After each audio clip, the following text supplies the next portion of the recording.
नमस्कार मैत्रिणींनो, हे 4 ब्लाऊज शिवण्यासाठी आले. तर मी अस्तरवर माप काढून ठेवली आहेत, पण नंतर लक्षात आलं की ब्लाऊज पीस किती आहे आपण तेवढं बघून घेऊया. कारण अस्तर कटिंग केल्यावर ब्लाऊज पीस कमी असला तर मग आपलं अस्तर वाया जाणार. तर हा ब्लाऊज पीस व्यवस्थित आहे, हा ब्लाऊज पण पुरणार आहे, हा पण आहे व्यवस्थित. तर हा ब्लाऊज बघा, कपडा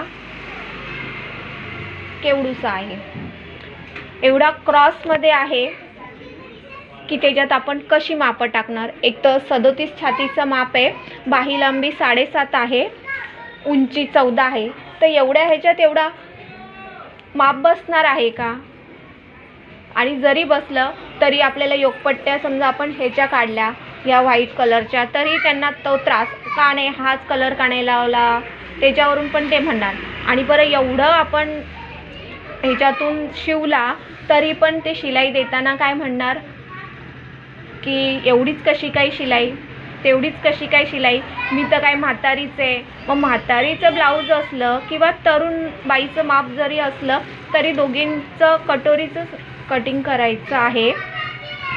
तर मग म्हातारी असली म्हणून कमी शिलाई घेतात की तरुण असली तर जास्त शिलाई घेतात?